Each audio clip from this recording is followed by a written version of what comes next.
Hi, beautiful beings. It's Rebecca, the vegan Pixie warrior. Thank you for joining me for my first live. And can you hear me, guys? I'll just make sure everyone can hear me. Let me know. Hi, Rachel. Hi, UK vegan family. Can you guys all hear me okay?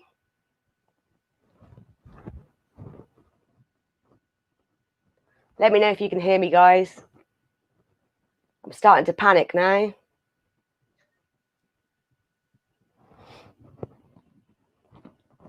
Hello, can anyone hear me? Hi, Grumpy Vegan Grandad. Oh, thanks, UK vegan family. Thanks. So tonight I am talking to a friend of mine. We've been friends for just over 2 years. I met her at a Cube of Truth, and she was at a vigil recently, which has gone absolutely mental on the internet, on YouTube, on Facebook, on Twitter, everywhere. So I'm going to introduce my friend Gail. Hi, Gail. Hi, everybody. Hi, Rebecca. Yeah, I'm good, my lovely. Thank you.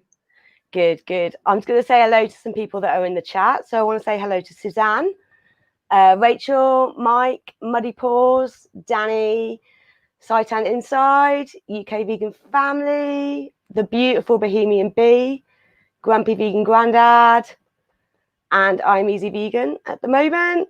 Is there anyone else? I want to make sure I haven't left anyone out. So, Gail, I'm going to do my usual thing that I do in my interviews for YouTube, and I'm going to ask you about your vegan journey. So, how you went vegan and when?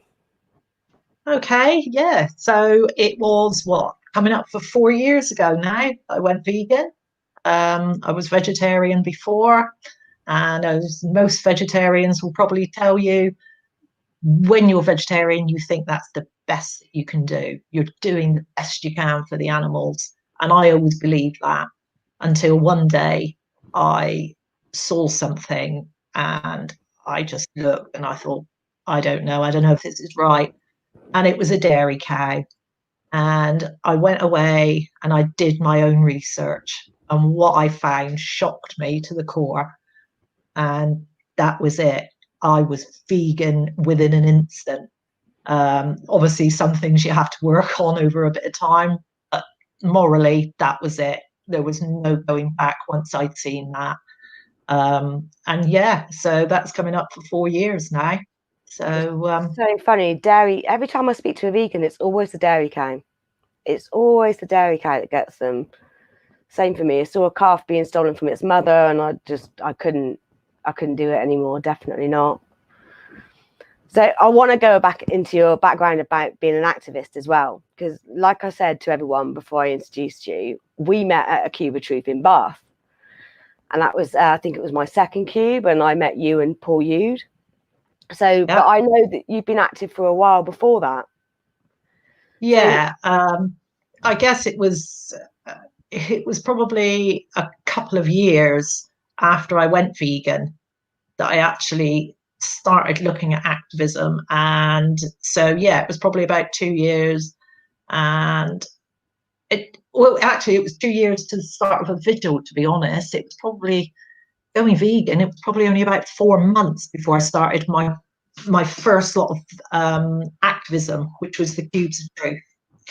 So, yeah, I mean, I kind of look at activism and think about my vigils, but it's not just that. It all started back with the Cubes of Truth and Anonymous for the Voiceless, and started that in Taunton, and then just went all over the place, hence meeting you, Rebecca, in Bath.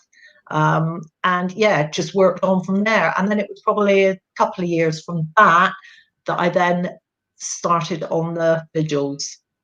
And my first one was a chicken vigil. And when was that? That was probably, I'm just thinking now, what are we in now? So it was about 2000, beginning of 2019. Yeah, January time.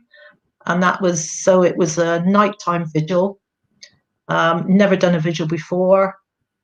So the lorries came in the dark. And although you couldn't see so much at night, it was pretty horrific for my first vigil, because you could see the state that those chickens were in. And it wasn't just one, it was all of them. And they were babies. They weren't, they're not even adults when they're slaughtered. They are babies. They're 42 days old, and it was horrific to see them. And yeah, so that was kind of my first one. And then I went on to cows. I did a cow one. Again, a lot of them are so young. They're still babies, really. Although they're such large, gentle animals, and the big eyes looking at it, again, it's so heartbreaking. They're all so different, but they're all the same. Yeah, they've all got the same emotions, and yeah, and then on to pigs. And and again, all of these animals, none of them go there willingly, none of them want to die. And for me, it's about getting people to make that connection with those animals. So it doesn't matter how heartbreaking it is for me, it's nothing compared to what those animals are going to go through. Yeah, and people need to see that. And that is what makes me keep going back to it. So yeah. What inspired you to get active then? What was it that sparked that?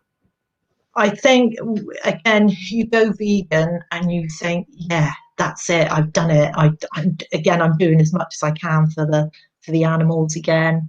And then I joined my local vegan group on Facebook, and the cubes came up on there. Somebody said they were going to be doing their first cube, and I thought, oh, maybe. So that was the start, just by chance, by seeing it advertised, somebody saying they were going to do the first one. And I thought, right, I'm going to go along to this. And that was it. I was hooked. Because I was getting to talk to people about it as well.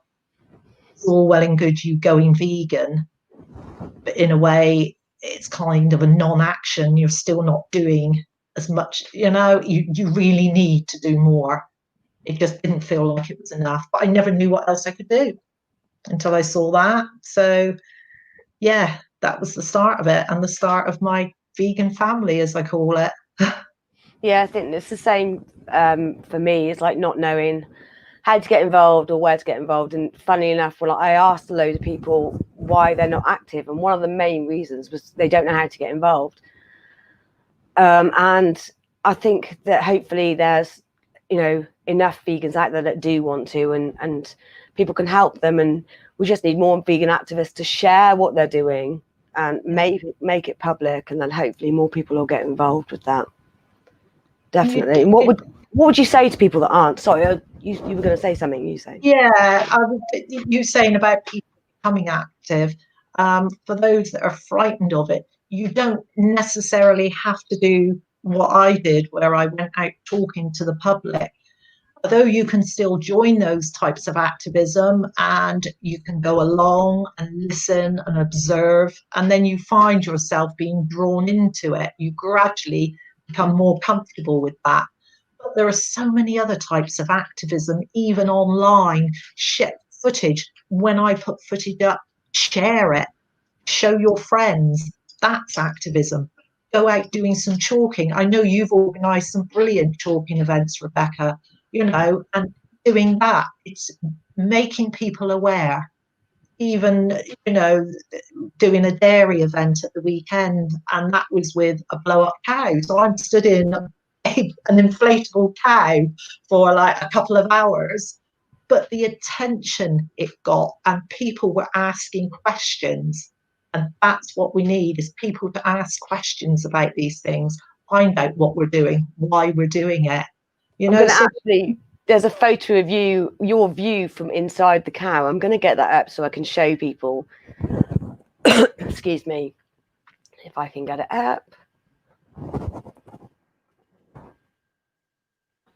Sorry, guys, hold on for a moment. I didn't think of getting this photo up, but yeah, the inflatable cow is great.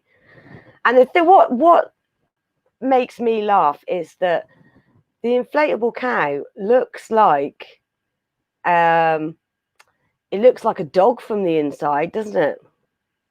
I think what happened when I took the photo inside, it kind of reverses any image that you see. So that's what it had done. It kind of reversed it. So although I was inside of it, it did look like a dog as well. Nope, that's the wrong one. Sorry, guys. Not professional. This is my first StreamYard. And stop the screen. There we go. Let's try it again.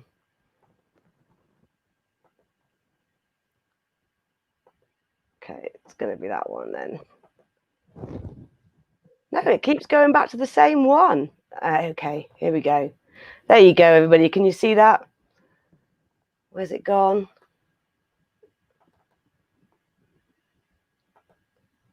Oh, I can't get it up. I'll work this out. This is my first live stream, so I don't know what I'm doing. I'll get it sorted. But it was a great photo, and I loved it. It does look like a dog from the inside. And the inflatable cow is great because all the kids come up, and then you can speak to the parents. But again, so you can have family-friendly events. Some of the things I do, like the cubes, obviously showing footage, which is more graphic. So there are so many different types. But I think even if you can't get out to do that, go online. When I post an event and people come on and comment, even if you get negative comments, you can go on and give a positive reply. You can turn it into a positive. Even if somebody is trolling the page, turn it into a positive. Get that information out there. You don't have to be horrible back. Just be positive, be firm with your message. And as long as you're doing that, you're part of the activism. You are out there doing it. And what would you say to non-vegans who might be watching this and aren't active? What would you say to inspire them or encourage them to get out there? Why is it important? I've never, ever looked back. And I'm assuming when people go vegan, like myself, it's because you want to see a change. Yeah, you want these things to stop what are happening to the animals. And the only way to do it is to put yourself out there and show people. It's so important. Just by being vegan is not enough.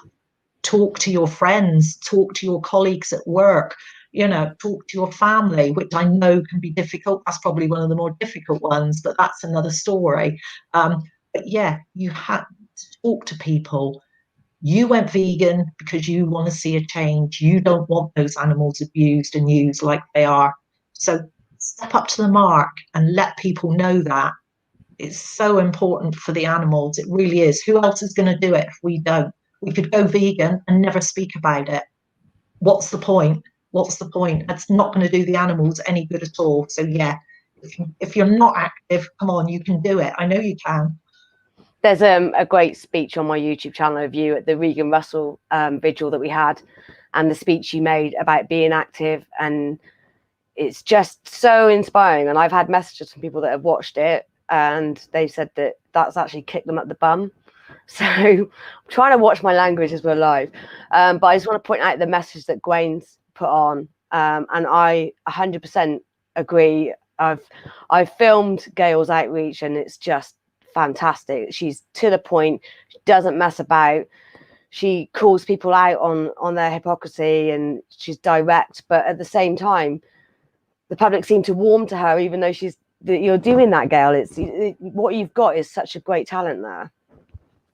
Thank you, Rebecca. I think you've got to be firm. You can't let people walk all over you or try and change the subject slightly, change the direction of the conversation. It's always got to be brought back to the animals, because that's why we're there.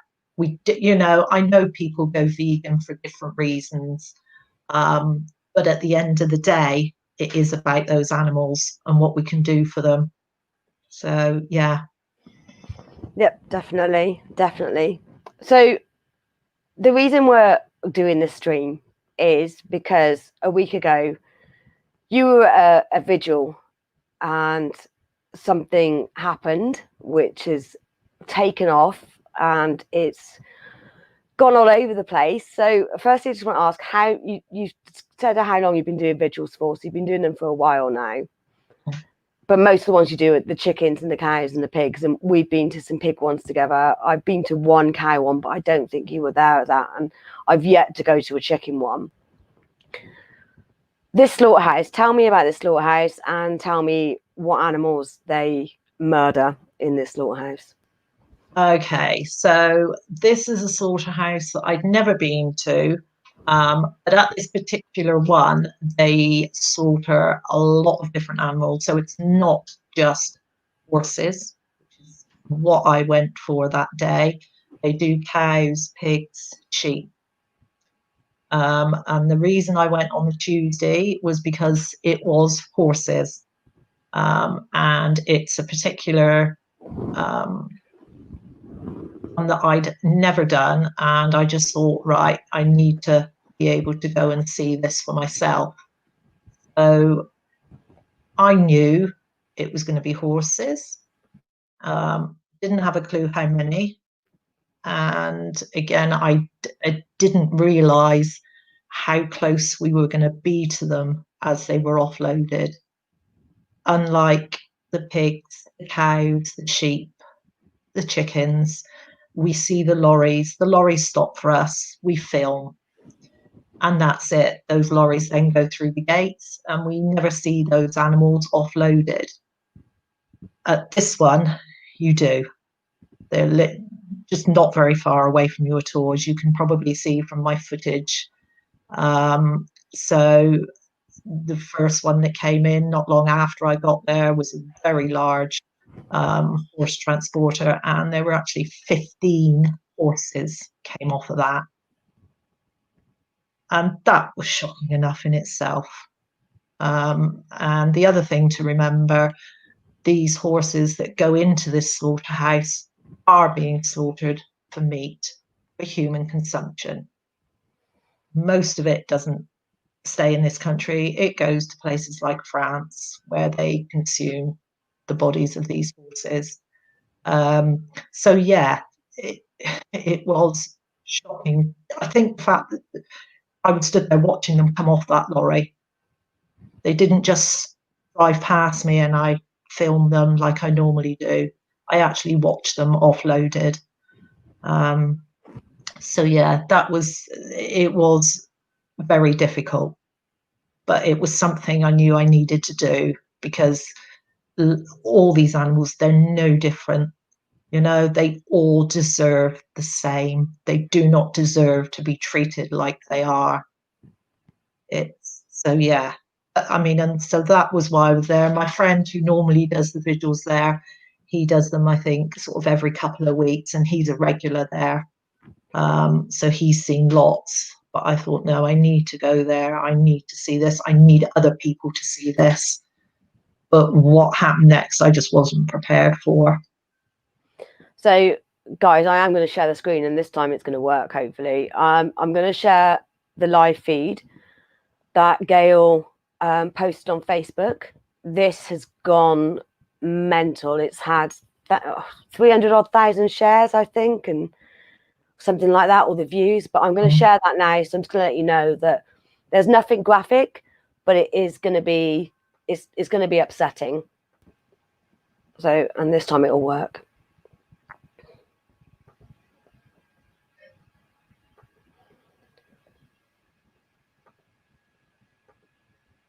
Oh, now it's showing the bloody thing. I'm going to get rid of that. Okay.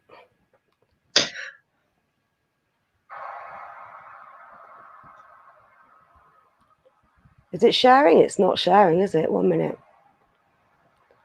Sorry. I promise that my next live stream will be a lot better than this.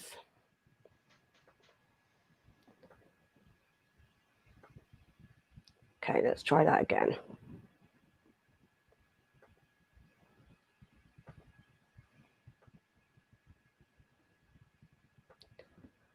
Right, this is like doing my head in now. 1 minute, guys. Sorry, I'll get it up.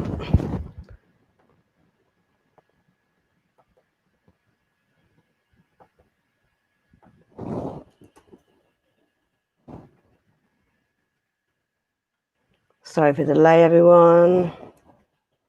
I was all prepared.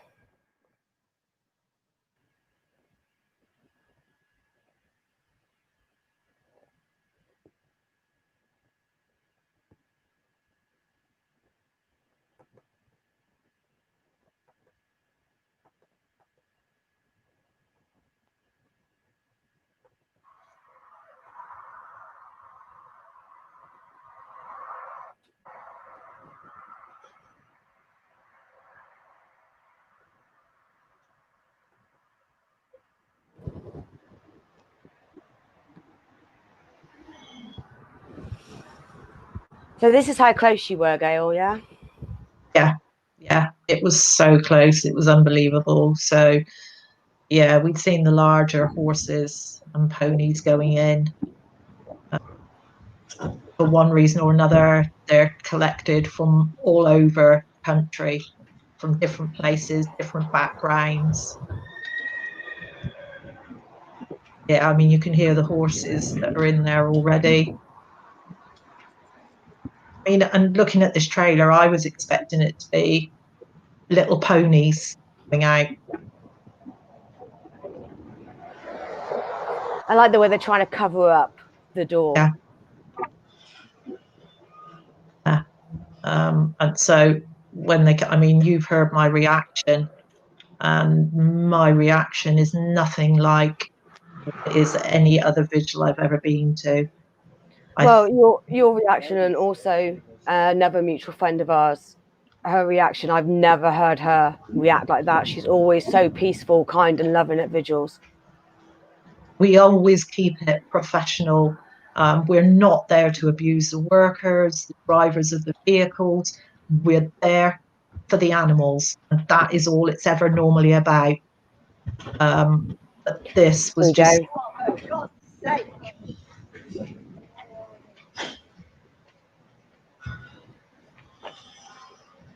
So sorry, guys. That I mean, I know everyone on here is vegan that's watching and join us tonight. But when this goes on my YouTube, then hopefully.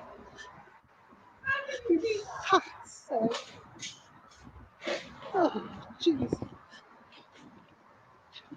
Fucking evil, that's what they are. And then it's kind of gone mental from there, hasn't it? It has. And the weird thing is, when I take footage, take photos, I never ever post while I'm there. Never. I wait until I get home, and then I sit down and I go through it all, and I edit or do whatever, and then I'll put a post together and put it up. But for some reason, that day, I just knew I had to get it out there. I don't know. I posted it there and then. And yeah, I didn't think no more of it. Once I know the way we reacted, but once we had reacted and we'd kind of drawn breath for a bit, we were okay-ish. Even when that vehicle left again with those people in, we never reacted to them, because that's not why we're there. It's not about abusing those people. We always keep it. I'm there to document these animals, to show people. I want them to see that they're all babies. Yeah. None of these animals go into these places willingly. Those foals, they turn around, they didn't have a clue. They came off all excited, and then they're like, but what's happening now? Yeah. And the way they all turned and looked. And yeah, I guess when you know it's horses, you're just assuming they're going to be older. You never dream that that's going to happen. And yeah, then I started seeing the reactions from people, and it just grew and it grew and it grew. And I think I honestly, when I look back at myself, and the same with our friend, when we look back at our reactions, we almost felt as though we were being specious. And that's not the case, because I know I'm not, but my reaction made it look like I was. And I think, like somebody pointed out to me, those animals, those horses, cats, dogs, they're all domesticated. Whereas when I go to see the pigs, chickens, they are farmed animals. And I know that doesn't make a difference. But obviously there's something in here that did. And that day I reacted like I don't normally, and the same with our friend. But at the end of the day, all of these animals that go into these places, and that's what it's about. You know, they're babies, they don't deserve this. Even the ones that are slightly older, they still don't get to their full potential. Even with the cows, they could be 4, 5, 6 years old, but they can live till they're 20. You know, they could, but they don't, because people think about their tummies and taste and what's going to go on their plate before they do the animals. And that is why I film what I do and share what I do, because I made that connection. So why can't everybody else? How can you turn away once you've seen it? How? I don't get it. And what I was going to say, and we obviously were talking about doing this live stream for the last few days. I think you contacted me on Friday, but just listen to you talk then, and saying that you're right, you're not speciesist. Like, how did you react at your first pig vigil and your first chicken vigil and your first cow vigil? You probably had the same reactions, right? Yeah, but I did in my heart, I did, and it's so upset. But I've never voiced an opinion like that at the people bringing them in. Never. Even when they're coming out and the workers come out, they walk past us. We're polite to them. Yeah, because we're not there to do that. And if we do, that's not going to do us any good. It might make us feel better for a bit, but that's not what it's about. So, yeah, I was really shocked at my reaction. But I'm even more shocked at the reaction we've had from people everywhere, all over the world. It's just, that just goes to show, I think, that domestic connection to these animals, like cats and dogs. So I understand why, I do, but what I need people to remember is it's not about domestic animals. It is about all animals. All animals. There's a comment here, great comment here from Michael, saying there's a lot of great outreach was done in the comment section of your posts, thanks to it going viral. Well done, Gail. I couldn't agree more. Like, it's been fantastic. I haven't actually been on there. I've been busy with other things at the moment, but yeah, that I know that there's a few fellow friends of ours that have been on there and commenting back, because the disconnection is huge, because most of the comments you've had on there are from meat eaters, right? Yeah.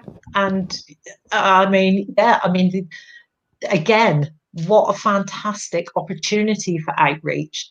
And as you said, friends of ours, because I've had so much happening because of that video, I haven't actually had chance to look properly, and there are just thousands on there now that have commented, and I'll never get through them all.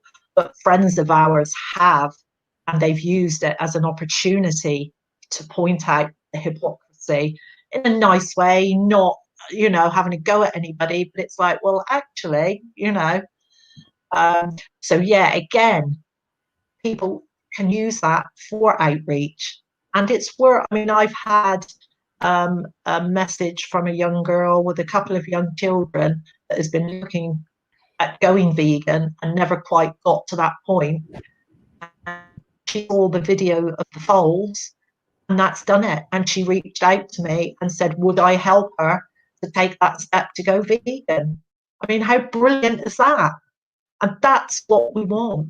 We want people to make that connection. So some good has got to come out of this, and I'm sure it will. So those 3 babies won't have died in vain. Yeah, this is massive, and we are going to go with it and people are going to see it, and hopefully I don't want their story getting lost in amongst everything else. I know there are other things that are going to be happening, but the important thing for me is they are babies that went in there the same as all the other animals I go to see, and that is the whole point. It's about all animals, not just horses. So Yeah. Just want to point out what Imita said. This is why I'm a friend of her. This is why she's one of my best friends, because she comes from exactly the same point as me of an abolitionist stance, and she's one of the most active vegans I've ever met. And yeah, so I just wanted to put that. You do speak sense all the time. What did Grandad say? Here we go. Yeah. It doesn't matter how long we've been vegan, if you see dogs or horses being abused, you will have more reaction because of how it's been programmed. Yeah. Agree. Sadly, that is the truth, Grumpy. Sadly, that is the truth. And that's proven by my reaction and our friend's reaction. Yeah. It was something that was totally out of our control, you know.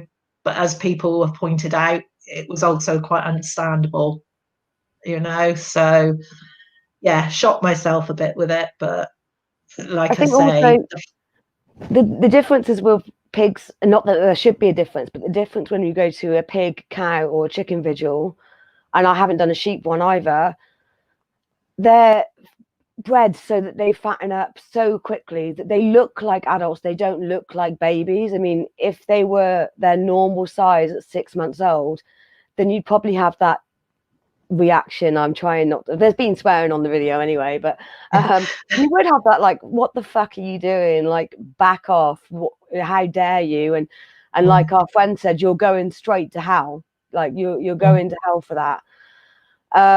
And we would have that same reaction if it was, you know, the chickens were the size they were meant to be. And you know, like I said, I haven't been to a sheep vigil, but I'm sure that if you saw the baby lambs going in, it would be the same. It's just different because they look, the foals looked like foals.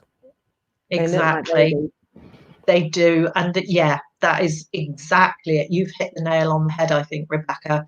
As you say, the other ones that we go to see, because they are fattened up so much, they don't look like babies, but we know they are. You've only got to look at the chump. They still have their blue eyes.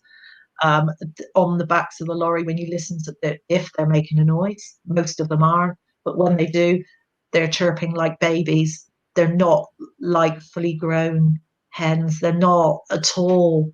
You know, they are still babies, but their bodies are adult size. And it's so wrong. So wrong. Yeah, I'm going to try and find it, and hopefully I'll be able to do it this time rather than messing it up. But I'm going to try and find the chicken vigil that you went to recently. Again, it's one I was trying to go to in lockdown before I went back to work, but it wasn't possible. And the thing is, I know more people that the people I speak on the streets to, and I'm sure you get exactly the same, Gail. They say, "Oh, I only eat chicken." I only eat a little bit of chicken. Oh, that's okay then. They're only a little bit dead, aren't they? They're only a little bit dead. Let's get this one up. So I'm going to show another one. This has got more upsetting footage, I'm afraid. So I'm just warning you guys beforehand. The thing is, with the pigs and the cows, when they go in, they look okayish, if you can call it that. When you see these babies, yeah, they're all looking absolutely horrendous. And they've just given up. I mean, a lot of my friends and family eat chickens, and some of them have stopped eating pigs, some of them have cut back on eating pigs. But I know if I did a chicken one, and the difference as well, when you're at a vigil and it's someone who knows you and they can see your reaction and they have that personal connection with you, it makes more of an impact. And it might not do with a stranger, but with your friends and family, when they see you at one of these vigils, I mean, those poor babies, Mm. The state of them, I mean, that little bit of footage you showed then didn't actually show the true rawness of their bodies, where the ammonia has burnt their skin and they've got nose on them. And that is standard across all of the chickens in the lorry. You know, it's not like an odd one or two that are looking a bit disheveled. They all look exactly the same. It's horrendous. And that is an acceptable standard in this country. It's acceptable. They look in a, you know, and so when people say they only eat a bit of chicken, well, hang on a minute. You have a look at them before they're slaughtered and tell me you think that's right. Because I think people still picture these happy hens out running around the fields and, you know, they don't realise what free range really means. They've got no idea. And that is another reason to keep bloody active. We have to we have to make people realise. We've got to. They can't keep burying their heads in the sand. No, They can't. really can't. And more importantly, vegans can't keep burying their heads in the sand as well. There's only about 1% of us are actually active and doing things, you know, to raise awareness about what happens to these innocent animals. And if we want animal liberation, if we stay quiet, we're not going to get it. And I'm not saying we're going to have 100% vegan world, because there are going to be areas of the world that's not possible. But we could certainly get it up to 90%. But you're either for animal cruelty or you're against it. And you're either, by doing nothing as a vegan, you're being complicit as far as I'm concerned. You're just being complicit. So, but yeah, it definitely, we sing from the same hymn book, you and me, and I agree with you. It's just frustrating, so frustrating. Yeah. So we said that this has obviously had a lot of interest. Can you, was there a massive difference between this and the other vigils that you've been to for you emotionally, or do you feel it was the same? Do you know what? It has had a big impact on me. I think for the first time ever, after I'd been to this one, it was like, I can't do another one this week. Whereas before, I'm always able to say, yeah, I'll be there. I'll do another one and keep going. Like you said, I think possibly the fact they were so obviously babies, whereas normally it's, although we know they are, it's not so this. And I think the reactions I've had from people, or we've had from people, the videos had, and I've had so many people contacting me either privately and it's been really hard to keep up with. So I think mentally, it's had a big mental impact on me, all of it. But I will be back there. Will be, it's not going to stop me, because no matter how much it affects me, it's nothing compared to what the animals go through.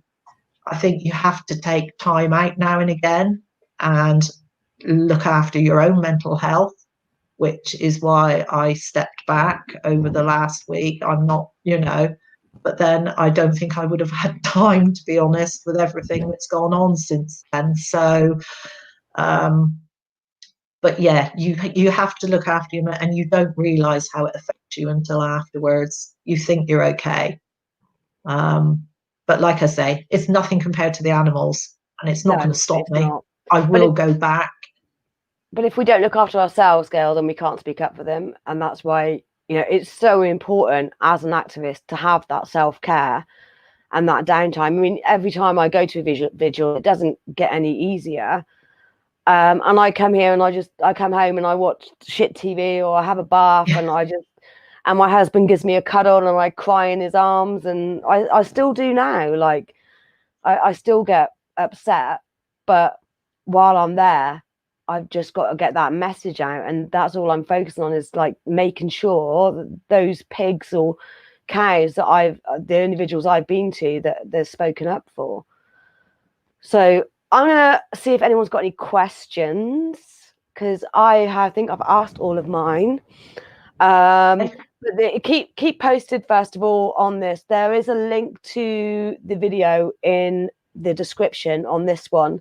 So if anyone wants to check out that video and share it around on their Facebook, then please do. I shared it recently on my Twitter. It's not my Twitter, my Instagram. So you can grab that and share it around as well.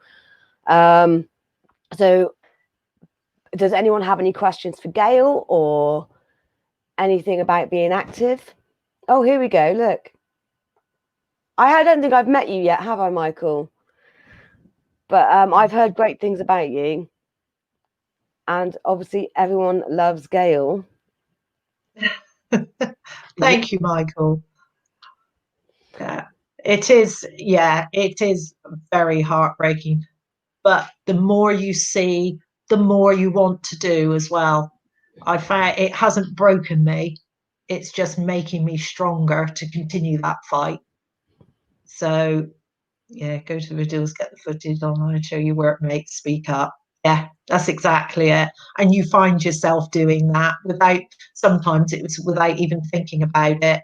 It always comes up into a conversation somewhere. So, and that is outreach. Whether you like it or not, you end up doing it, even if you say you're not going to, Yeah. So. And you don't have to do outreach and vigils. Vigils are really distressing and they're not for everybody. I know that Grumpy was at a vigil yesterday. And yeah, I don't like going to them, but I know that I need to. But there's so many things. Does anyone have any questions for Gail? Okay, I keep having to remember there's a 10-second delay. Here we go. There's one from B. So, hail the Gail. Love that. That's perfect. I trust B to say something like that. That's amazing. How do your extended family react to your activism? To be honest, so my husband is very supportive of it. He doesn't involve himself in it, which is fine. I've got no problem with that. But no matter how often I disappear in the car for the day, wherever it might be, sometimes overnight, yeah, it's all good. He's so supportive, and I think that is important with your family at home who live with you, that they do support you. Rest of the family, they don't really say a lot about it, but they know how passionate I am about it. And if ever anything comes up, nobody is anti it, although they're all not vegan. I think family can be the hardest to talk to about it, as you know, Rebecca. It's a lot easier with a stranger, isn't it? But yeah, having said I love that, doing it. Yeah. And having said that, my husband never Oh, you frozen, Gail. went vegan when I did. But over the last years, look at him now. You froze a little bit there, Gail. He is. Yeah, I think we disappeared completely for a minute. But yeah, so yeah, I'm lucky, I think. Whereas I know some families really struggle with it, even just to go vegan with their families can be really difficult. But, you just have to keep pushing through it. And even if people didn't agree in my family, I'm afraid I'd still be doing it because I think it is so important. Because if we don't speak up for those animals, nobody else is going to. So now I'm really lucky that my husband's vegan. He's not active, but he does talk to his friends and work colleagues, and a few of them have gone vegan because of him talking to them. And he was in the shops the other week. Well, not the other week, actually, it was months ago. It was before lockdown because he actually works from home. But he was in the office, went to get some lunch. And he said, "Oh, I can't have that. It's got cow in it." So rather than saying beef, he actually said cow, which I'm super proud of him. But I quite like having my activism separate from him anyway, because it's my thing. I've got another trying to make sure that we keep up with these questions. So I'm Easy Vegan. Keep up the good work, my friend. What advice would you give to new vegans to get active? So new vegan, it's dead easy. I mean, if you don't want to go out on the streets or go to a vigil, go online, buy some stickers, get some leaflets, all of those things you can do you know, without offending anybody, or if you're worried about talking to people. It's such an easy thing to do. A few stickers, a few leaflets here. And I know not long after I went vegan, I actually walked my whole village with leaflets I had from Viva, and I posted them through doors. I had about 500 leaflets, and I did it in my little village where I live. I thought I'm going to, and I did. But again, you haven't got to do it on your own doorstep. Do a talking event. Talk to Rebecca about that. She's ace at organising those. You've done some brilliant ones in Bristol. So I think you know, I've only done 2 chalking events in Bristol. I need to do more. I do like chalking because you can get people's kids involved and stuff like that. So. It's family friendly, isn't it? That's the thing. You can get your kids involved if you want to. And yeah, if you want to pop onto my posts, any of my posts where people are, you know, maybe criticising it or whatever, go on there. Let them know. Talk to people online, you know, share my videos on there. Share them with your friends. Show them, you know. So, and I'll always back you up when I see you've shared it if you want me to pop on, and you know, but so you don't have to go out on the streets, but I'm sure you will. Once you start, that's it. You just want to keep improving on what you do. You want to do more. Got one and cooking. That's a great way of doing it. Show people, invite people around for food, do some really good vegan cooking, and show people that we don't go without. We don't eat grass all the time, you know. So again, it's I had a burger tonight with some sweet potato fries. And Rachel, I love Rachel. Thanks for coming, Rachel, by the way. Can you tell us in depth about how you feel when you leave, go home and go to bed, etc.? How do you put your head in order when you're on your own? I, like most, really struggle and feel despair and almost hatred. Yeah. At times, as you like my reaction that day, I did feel hatred for those people, and I don't want to do that. It's like when people say to me, if I ever end up talking to a farmer or a slaughterhouse worker, which I have done in the past, and they're convinced that we're dead against them. Actually, no, we just want you to transition. We need farmers for a start. We can't do without them, but we need them to transition. So I will give them information about how to, you know, do that, and let them know it's not them we're against, it's the whole system of what's happening. And when I get, so yeah, I do feel angry at times, and upset. And yeah, some of the images we see, we can't get out of our heads. But I'm lucky in the fact, I mean, I come home, I've got my dogs, and so I can sort of say, right, come on, guys, off we go, and we'll go out for a walk. And even doing something as simple as that can make a big difference to how you feel. So to come home and then sit and think, it doesn't do you any good. So, you know, like I say, I'll just get my dogs and we'll go out for an hour or two just walking. And it does make a difference if you've got, I know not everybody has animals like that, but I think you need to talk to people as well. If you do live on your own, talk to your fellow activists. Yeah, let them know how you're feeling. Arrange to meet up and go for a coffee or whatever it might be, but don't let it eat away at you, because that's the worst thing you can do, because it really will affect you then.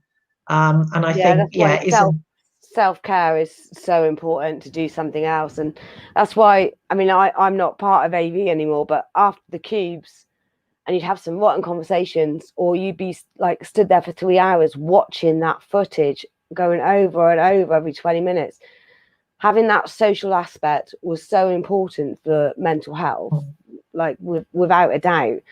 And you know, I've got a massive activist family. I've got a new like vegan YouTube family as well now, who they just pick me up every day. They're just fantastic, and their support has been amazing as well.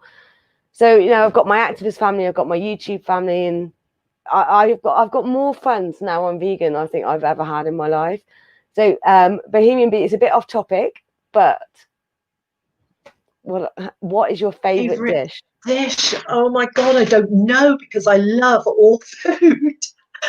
Do you know what? I'm just not a fussy eater. Whatever anybody puts in front of me, as long as it's plant-based, of course, I'll eat it. But I've had amazing food all over the. Do you know what? I don't think, and I will be honest, I have got a favourite dish because I enjoy all that. And there's so much tasty vegan food out there now. You know, it's not difficult anymore, is it?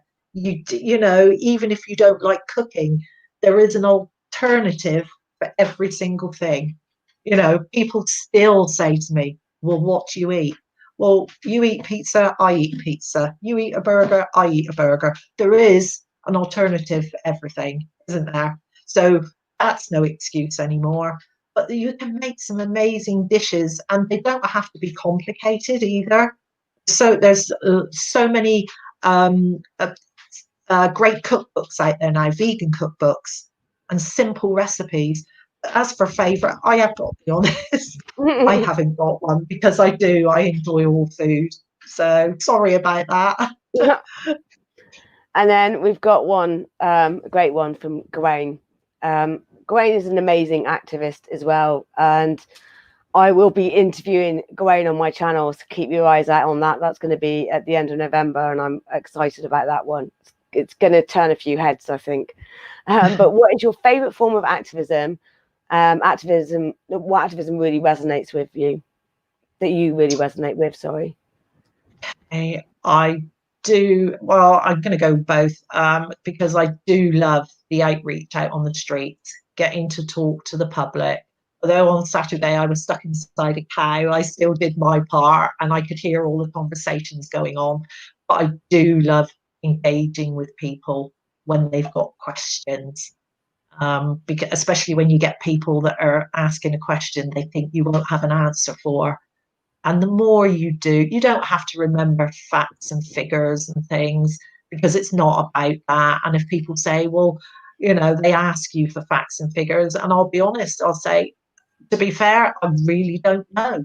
And I'm not going to blag it and lie because at the end of the day, it's about the animals and stuff. It's not about facts and figures and things. So, yeah, talking to people out on the street is brilliant. Whether it's one animal or 75 billion animals getting killed a year, it doesn't make a bloody bit of difference. It just needs to stop.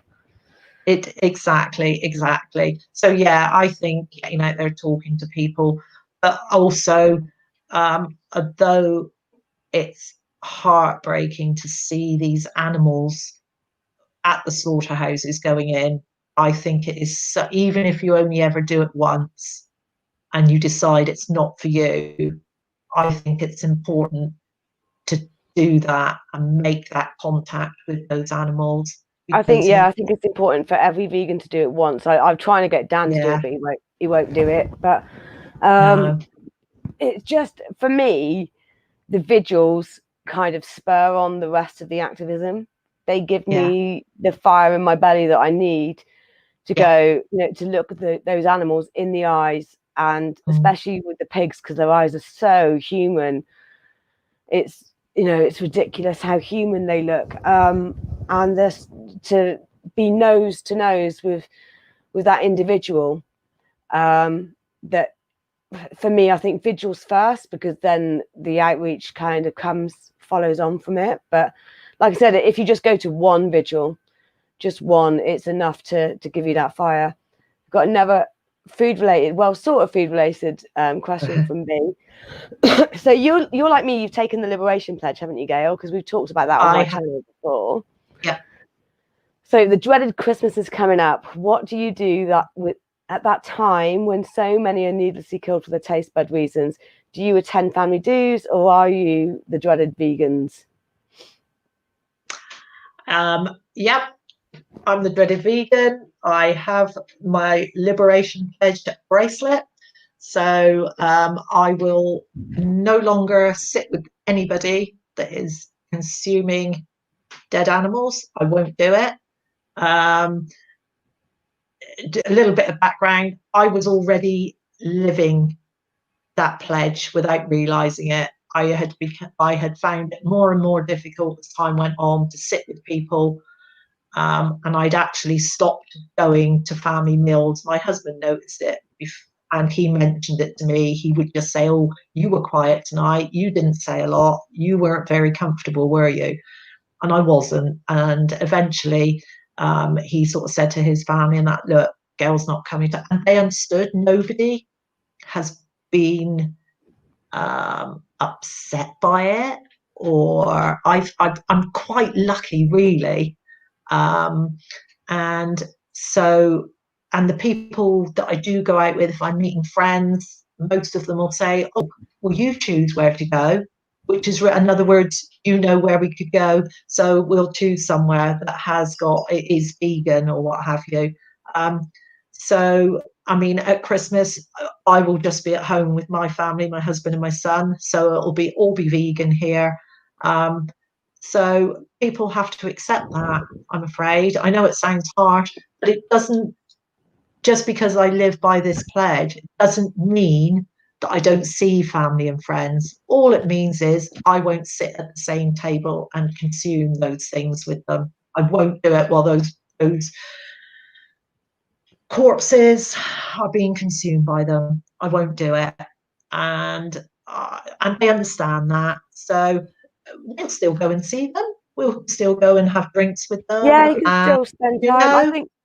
think food is, that's why I love the Liberation Pledge, and I've said it in a few of my videos on here, that the reaction it gets, it opens up the table to conversation, I find more.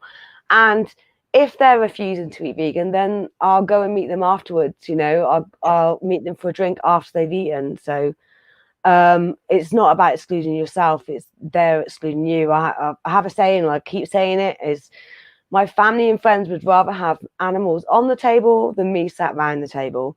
Now, that's, of course, not all my friends and family. Some of them are absolutely fantastic. In fact, most of them are fantastic. But the pledge is one of my favourite forms of activism. I think it's probably up there, like with the top 3, because it is activism. It is, because like you said, if you can get friends that are not vegan to go out for a vegan meal, then they're more likely to talk about it.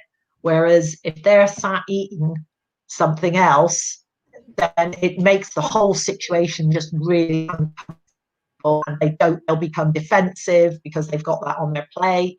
But like you say, if you go out for a vegan meal, then they start asking you questions, don't they? So, and that's the nice thing about it. So weird. Yeah, it's so weird. Like I've struggled, and it's got to the point over the last, especially since I've been active for the last 2 years, when we're out with friends and family, Dan says, I'm calling, like, you're not allowed to talk about veganism. I'm like, okay, fair enough, I won't talk about it. And he is vegan, but when someone else brings it up, I just turn to Dan. I'm like, they've asked me a question. I'm not going to leave it. They've asked me a question, so I'm going to answer it. So, and it's just more comfortable. I don't get as pissed off as I used to. Like, oh, I've got another food-related one from the UK vegan family.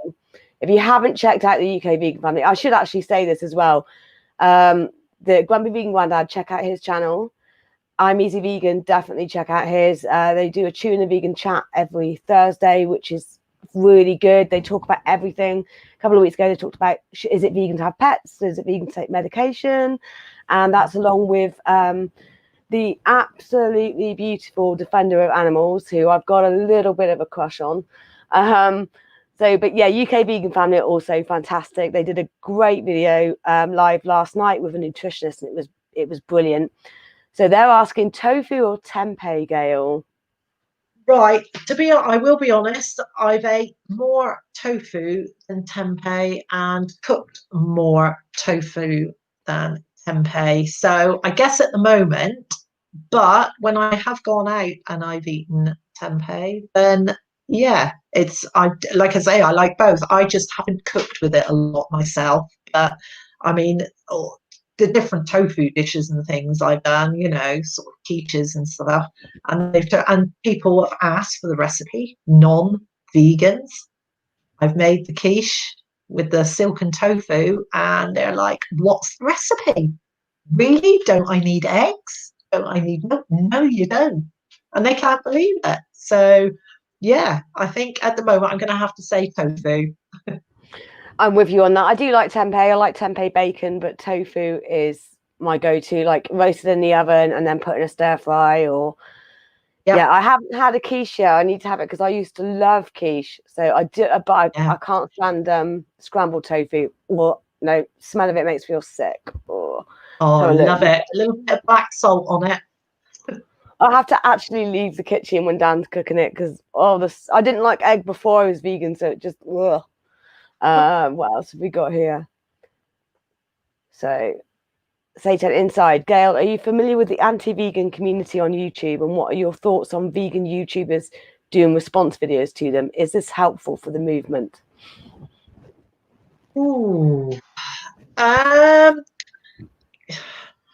do watch some of them, and actually I cringe at some of them, but then I think about people that aren't vegan watching them, and I actually think they can be helpful for people like that because they see both sides of so where they probably at the moment they're agreeing with Mr. Farmer talking about his cows, and then I don't know, whoever it is comes on and says, well, actually this is, and I kind of think for people that aren't vegan, it makes them think twice because they wouldn't have that perspective otherwise. So maybe, I don't know, it's not something that I would probably be comfortable doing, but again, it's like all kinds of activism. I think there's a time and a place, and people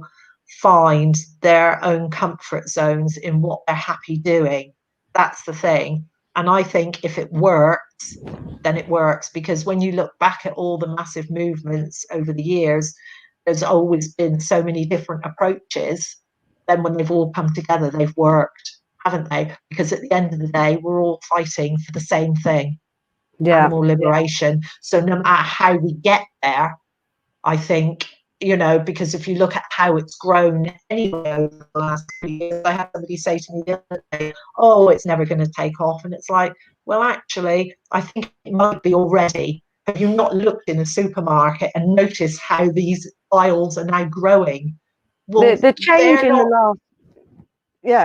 the last 3 years since I've been vegan is massive.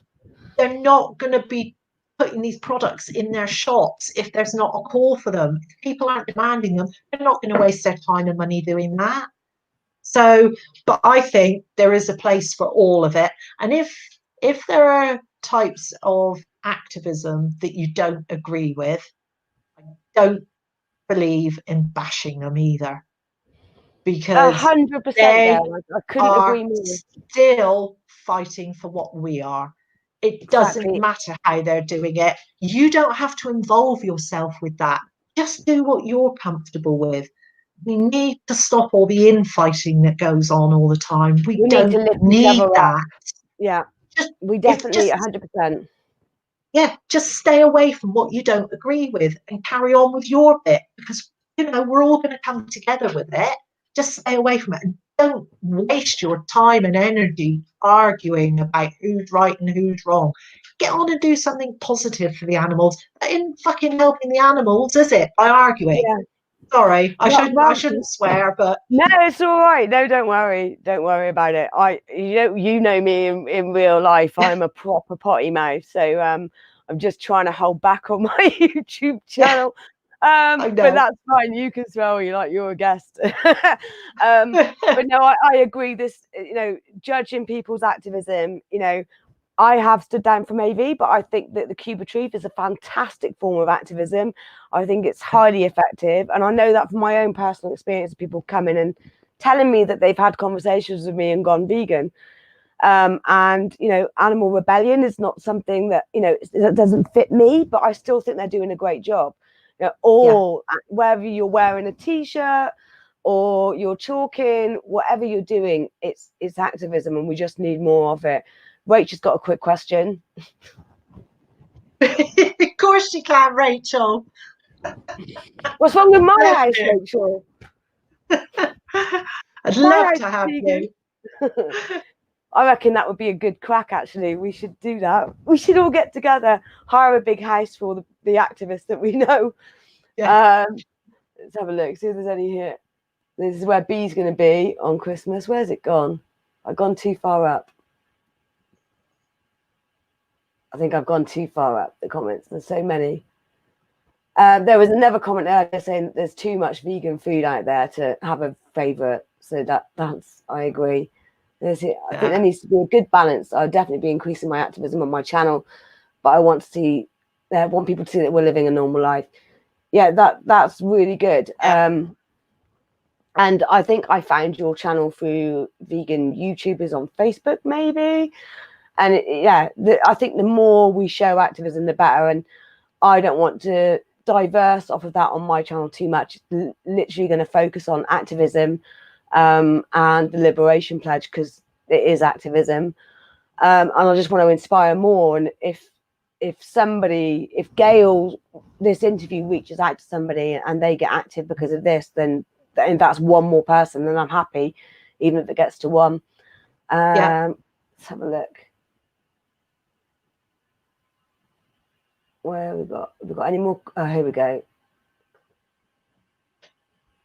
Oh, sorry. I think that's a reply to a troll, not a question.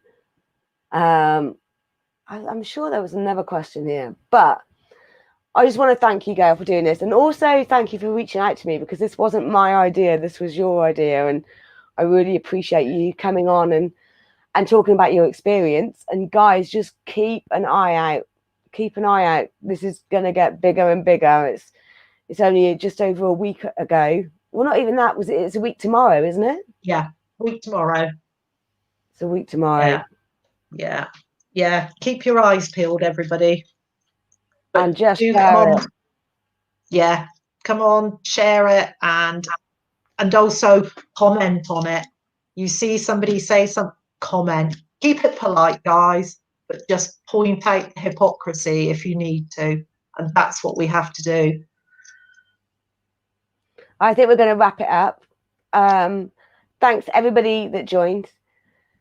Please check out people's channels that are on here, like UK Vegan Family, Sight on Inside, like I said earlier, Defender of Animals, Grumpy Vegan Grandad, and I'm Easy. Especially UK Vegan Families last night with actually someone I should probably know. She's actually in Bristol. She's a nutritionist, and I think I might have to reach out for her. But it was so informative. A lot of it I already know. Weird thing about being vegan is I know more about nutrition now than I ever did before. Thanks, Gawain, for coming.